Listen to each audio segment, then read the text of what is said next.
तो आप सभी का स्वागत है हमारे YouTube चैनल फैंटास्टिक मैथमेटिक्स में। तो चलिए आज हम क्लास 9 की एक्सरसाइज 1.6 करेंगे। तो 1.6 में क्या कहा है उन्होंने कहा है कि आपको इस क्वेश्चन में एक्सपोनेंट्स के बारे में बात कर रही है। किस बारे में? एक्सपोनेंट। देखो एक्सपोनेंट क्या होता है, उससे एक्सपोनेंट होता है कि जब भी आपको किसी की पावर में मतलब दे रखा हो, जैसे 2 की पावर 3 या फिर 3 की पावर 2, तो ये क्या हो जाता है आपके पावर। इसको जो कहते हैं ना, इसी कहते हैं एक्सपोनेंट भी कह सकते हो आप, इसे डिग्री भी कह सकते हो और इसको आप क्या कह सकते हो, पावर भी कह सकते हो। तो इसके लिए आपको क्या पढ़ना होगा? Loss of exponent. आपको कुछ लॉ पढ़ने होंगे। तो लॉ क्या होता है? लॉ होता है कि देखो जैसे एक नंबर है a, उसकी पावर अगर m है और वो किसी दूसरे ही अपने ही नंबर से, मतलब अपने जैसे नंबर से ही मल्टीप्लाई हो रहा है और उसकी पावर क्या है? n है। तो यहां पर क्या हो जाता है, दोनों की पावर ऐड हो जाती है, m प्लस n हो जाती है। ठीक है, याद रखना है कि जब दो सेम नंबर हो और उनकी पावर अलग अलग हो तो वो क्या हो जाती है? ऐड। इसका मैं एक बात बताता हूं, जैसे यहां पर हो गया 2 की पावर 3 दे रखा है और इनटू में 2 की पावर 2 दे रखा है, तो यहां पर क्या हो जाएगा? 2 की पावर 3 प्लस 2। यहां पर क्या हो जाएगी? पावर ऐड हो जाएगी, तो ये हो जाएगा आपका 2 की पावर 5। ठीक है, फिर दूसरा क्या कहता है? दूसरा कहता है कि अगर a की पावर आपकी क्या है? m है और उसके बाहर क्या दे रखा है? n। तो यहां पर क्या होगा? दोनों की मल्टीप्लिकेशन हो जाएगी m इंटू एन। क्या हो जाएगा? m into n. तो ये आपको हमेशा याद रखना है कि अगर ये दोनों नंबर मतलब जो एक जैसे ये है मल्टीप्लिकेशन में, तो उनकी पावर ऐड हो जाएगी। अगर उस नंबर की कोई पावर दे रखी है और उसके ब्रैकेट लगकर एक और पावर दे रखी है, तो जब वो क्या होगा? मल्टीप्लाई होगा। ठीक है, इसका एक एग्जांपल देखो, जैसे इन्होंने दे रखा है 2 की पावर 3 और बाहर दे रखा है 2, तो इसका हम क्या करेंगे? 2 की पावर 3 इंटू 2 और ये हो जाएगा 2 की पावर 6। तो यहां पर ये क्या हो जाएगा? 2 की पावर 6। फिर आपको दे रखा है कि अगर a की पावर m है डिवाइडेड बाय a की पावर n, तो यहां पर क्या हो जाएगा? a m minus n। क्या हो जाएगा? a m minus n। मतलब कि अगर यहाँ पे तुम्हें दे रखा है 2 की पावर 3 डिवाइडेड बाय 2 की पावर 2, तो यहां पर आपको लिखना है 2 की पावर 3 माइनस 2 और ये क्या हो जाएगा? यहाँ पर 2 की पावर 1। ठीक है, अगर मैं इसको प्रूफ करके दिखाऊं तो देखो 2 की पावर 3 मतलब कि 2 3 बार मल्टीप्लाई हो रहा है, 2 की पावर 2 मतलब कि 2 2 बार मल्टीप्लाई हो रहा है। इस 2 से ये 2 कैंसिल हुआ, इस 2 से 2 कैंसिल हुआ, तो क्या बचा? 2 की पावर 1। फिर एक और दे रखा है कि सपोज करो एक नंबर है जिसकी पावर m है, एक दूसरा नंबर है जिसकी पावर क्या है? n। तो यहां पर आपको क्या हो जाता है? यहां पर आप इसको क्या लिखोगे कि दोनों की मल्टीप्लिकेशन करके ए बी और उसकी पावर क्या हो जाएगी? m। सॉरी, यहां पर दोनों की पावर क्या है? सेम। ठीक है, तो दोनों की मल्टीप्लिकेशन होकर उनकी दोनों की पावर क्या हो जाएगी? यहां पर 1 हो जाएगी। तो ये 4 लॉ हैं जो आपको इस एक्सरसाइज के लिए बहुत जरूरी है। ठीक है, इनको याद कर लेना, यही आपके आगे काम आएंगे जो हम एक्सरसाइज 1.6 करेंगे। तो एक्सरसाइज 1.6 का हम क्वेश्चन नंबर 1 करेंगे। ठीक है, तो क्वेश्चन नंबर 1 हमसे क्या कहा है? उसने हमें दे रखा है 64 की पावर 1/2।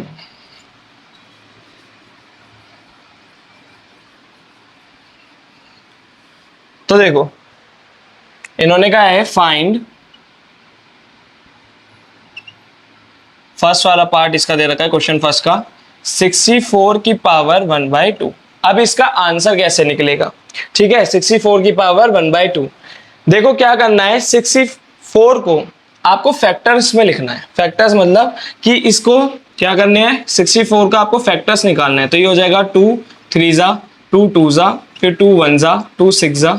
ठीक है, फिर यहाँ पर आपको हो जाएगा 2 8 जा, फिर 2 4 जा, फिर 2 2 जा, 2 1 जा। ठीक है, तो इसे आप किसमें तोड़ लो? 2 की पावर में लिख लो। तो 1 2 3 4 5 6 कितना है ये? 2 की पावर 6।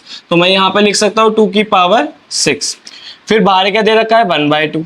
ठीक है, अब ये मैंने आपको बताया था कि जब आपको क्या दे रखा हो? a की पावर m और बाहर दे रखा हो n, तो क्या हो जाएगा? a की पावर m इंटू n। ऐसे ही सेम आपको यहाँ पे करना है। तो मतलब अगर आपको 2 की पावर 6 की पावर 1/2 दे रखी है, तो यहाँ पर आप लिखोगे 2 की पावर 6 इंटू 1/2।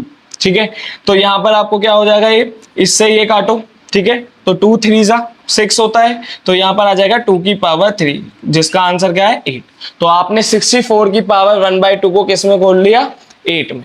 देखो ये जो 1/2 होता है ना, ये दरअसल में रूट होता है, ठीक है, ये जो पावर 1/2 होती है इसका मतलब 64 पे क्या है, रूट, और इसका आंसर भी क्या होता है, 8 होता है। तो देखो यहाँ पर हमारा आंसर क्या आ गया, सेम आ गया। इसके साथ ही हमें क्या करना है, सेकंड वाले पार्ट में हमें क्या दे रखा है, सेकंड वाले में उसने दे रखा है 32 की पावर 1/5। क्या दे रखा है, 32 की पावर 1/5। 32 के भी 2 में फैक्टर निकाल लो, तो ये हो जाएगा आपका, देखो 32 यहाँ से, तो आगे करने की जरूरत नहीं, तो ये कितने गिन जाएगा, 1 2 3 4 5। तो यहाँ पर मैं लिख सकता हूँ 2 की पावर 5 की पावर 1/5। अब इसमें भी ये वाला ही लगेगा लॉ, तो यहाँ पर ये क्या हो जाएगा, 2 की पावर 5 इंटू 1/5। 5 से 5 आपका कैंसिल हुआ, तो बचा गया 2 की पावर 1 बचा, ठीक है। फिर उसके बाद इनने थर्ड वाले में क्या दे रखा है, थर्ड वाले में ने दे रखा है 125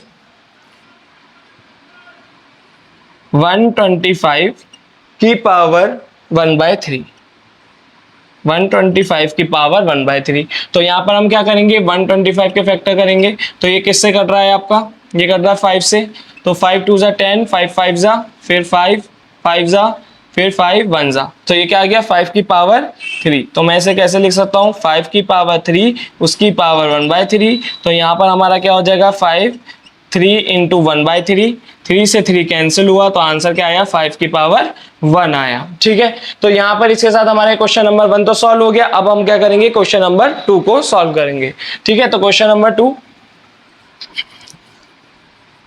तो यहां पर आपको ये 4 प्रॉपर्टी याद करना, ठीक है, लॉ जो दे रखे हैं इन्होंने, इसी से आपके ये जो 1.6 के सारे क्वेश्चन सॉल्व हो जाएंगे, ठीक है।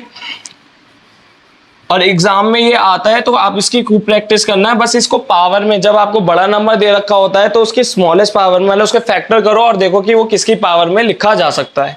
फिर यहाँ पर हमें दे रखा है क्वेश्चन नंबर सेकंड में, फर्स्ट दे रखा है 9 की पावर 3/2, 9 की पावर 3/2। तो मैंने क्या करा, 9 का क्या करे फैक्टर, तो 3 3 जा, फिर 3 1 जा। तो यहाँ पर मुझे क्या देखा कि 9 को मैं लिख सकता हूँ 3 की पावर 2, और बाहर लिखा हुआ है 3 की पावर मतलब 3/2। अब यहाँ पर क्या करना है, मल्टीप्लिकेशन होगी, तो ये हो जाएगा आपका 3 2 इंटू 3/2, 2 से 2 कटा, 3 की पावर 3 आ गया। तो 3 की पावर 3 क्या होता है आपका, 27 होता है, ठीक है। तो इसका आंसर आपका क्या आ गया, 27। अब इसका सेकंड वाले क्वेश्चन में क्या दे रखा, पार्ट में क्या दे रखा है, सेकंड वाले में दे रखा है आपको 32 की पावर 2/5, 32 की पावर 2/5। अब मैंने पिछले वाले क्वेश्चन में बताया था कि 32 को कैसे लिख सकते हैं हम, 2 की पावर 5, ठीक है, उसकी पावर 2/5, यहाँ पर वही मल्टीप्लिकेशन होगी, तो ये हो जाएगा 2 5 इंटू 2/5, 5 से 5 कैंसिल, 2 की पावर 2 क्या होता है आपका 4, ठीक है। फिर उसके बाद हमें थर्ड वाला दे रखा है, थर्ड वाले में हमें दे रखा है 16 की पावर 3/4, ठीक है। अब हम 16 को कैसे लिख सकते हैं, 2 की पावर 4, 16 को कैसे लिख सकते हैं, 2 की पावर 4 और उसकी पावर 3/4। देखो 16 के अगर हम फैक्टर करें तो ये हो जाएगा 2 8 जा, 2 4 जा, 2 2 जा, 2 1 जा, तो 4 आ गया ना। तो हम इसको लिख सकते हैं कि 16 कैसे है, 16 को हम लिखेंगे जब 2 इंटू 2 इंटू 2 इंटू 2, तो ये क्या हो जाएगा 2 की पावर 4। तो 16 को हम कैसे लिख सकते हैं, 2 की पावर 4। अब यहाँ पे दोबारा मल्टीप्लिकेशन होगी, तो ये 2 की पावर 4 इंटू 3/4, 4 से 4 कैंसिल हुआ, तो क्या बचा 2 की पावर 3, और वो आंसर क्या होता है आपका 8। फिर हमें दे रखा है इनने 125 की पावर -1/3, ठीक है। अब यहाँ पर आपको क्या दे रखा है, पावर माइनस में दे रखा है, उससे कोई फर्क नहीं पड़ता है। आपको क्या करना है, 125 को उसकी मतलब फैक्टर्स में लिखना है, तो इसका मतलब 125 को करो, तो ये हो जाएगा 5 2 जा, 5 5 जा, फिर 5 5 जा, 5 1 जा। तो मैं 125 को लिख सकता हूँ 5 इंटू 5 इंटू 5, इसका मतलब 5 की पावर 3, ठीक है। तो 125 को हम कैसे लिख सकते हैं, 5 की पावर 3 फिर उसकी पावर माइनस का 1/3। तो यहाँ पर आपका क्या होगा, 5 3 इंटू माइनस का 1/3, 3 से 3 गया, 5 की पावर -1।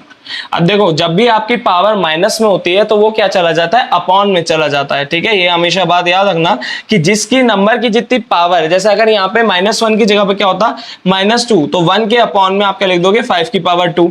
अगर 3 होगा तो 1 के अपॉन में 5 की पावर 3। ठीक है, तो यहाँ पर आपको क्या दे रखा था 5 की पावर 1, तो इसलिए ये अब 1 के अपॉन में जाकर 1/5, तो इसकी वैल्यू क्या आ गई 1/5।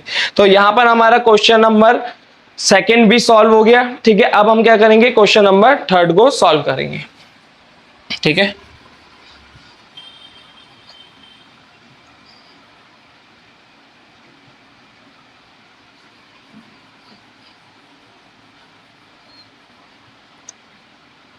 तो क्वेश्चन नंबर थर्ड में उन्होंने हमें दे रखा है सिंप्लीफाई। इसमें आपको क्या करना है, सिंप्लीफाई। और आपको क्वेश्चन में दे रखा है यहां पर फर्स्ट पार्ट में 2 की पावर 2/3, फिर डॉट, फिर 2 की पावर 1/5। ठीक है, अब देखो ये डॉट का मतलब होता है कि यहां पर क्या हो रही है, आपकी मल्टीप्लिकेशन हो रही है। अब यहां पर अगर आपकी मल्टीप्लिकेशन हो रही है तो देखो नंबर सेम है। ठीक है, तो जब भी मैंने आपको बताया था, एक प्रॉपर लॉ बताया था कि जब नंबर आपका क्या हो, सेम हो और उसकी पावर m हो और इसकी पावर n हो, तो दोनों की पावर क्या हो जाती है, प्लस हो जाती है, मतलब m प्लस n हो जाती है। तो यहां पर भी हमें क्या करना है, दोनों की पावर प्लस कर देना है। ठीक है, पहले आप ये वाला लॉ लिख देना, फिर उसके बाद यहां पे हम लिखेंगे कि 2 की पावर 2/3 डॉट 2 की पावर 1/5 इज इक्वल टू 2 की पावर 2/3 प्लस 1/5। अब इसको साइड में करना, ठीक है, प्लस, तो 2/3 प्लस 1/5। ठीक है, 3 और 5 का एलसीएम क्या होता है आपका 15 होता है। मैं आपको करके दिखा देता हूँ, 3 1 जा 3, फिर 5 ऐसे आएगा, फिर 5 1 जा 5। ठीक है, तो 3 और 3 इंटू 5 क्या होता है 15, तो दोनों का क्या आया एलसीएम आपका 15 आया। अब यहाँ पर क्या करना होता है, देखो ये स्टेप बहुत ज्यादा जरूरी है, बच्चों को ये आता नहीं है, और ये आपका 10th जो है 11th 12th सब जगह ये काम आता है, आपका बेसिक होता है ये, तो इसको ढंग से सीखना। देखो यहाँ पर आपको क्या करना होता है कि 3 के टेबल में 15 कितनी बारी जाता है, तो 3 के टेबल में 15 कितनी बारी जाता है, 5 बारी जाता है। उस 5 की मल्टीप्लाई आपको इस ऊपर वाले नंबर से, क्योंकि आपने 3 को देखा था ना, तो 3 के ऊपर क्या है 2, तो 2 से किसकी मल्टीप्लाई करनी है 5 से। फिर आपको क्या लेना है यहाँ पे प्लस 5 के टेबल में 15 कितनी बारी जाता है 3 बारी जा, और उस 3 की मल्टीप्लाई करनी है ऊपर वाले नंबर से, मतलब 1 इंटू 3। तो यहाँ पे क्या हो जाएगा 2 5 जा 10 प्लस ये हो जाएगा 3 और अपॉन में 15, तो ये क्या हो जाएगा 13/15। तो इसका आंसर क्या आएगा 2 की पावर 13 अपॉन में 15। ठीक है, इसके साथ हम क्या करेंगे, इसका सेकेंड वाला पार्ट सॉल्व करेंगे। सेकेंड वाले पार्ट में उन्होंने हमें दे रखा है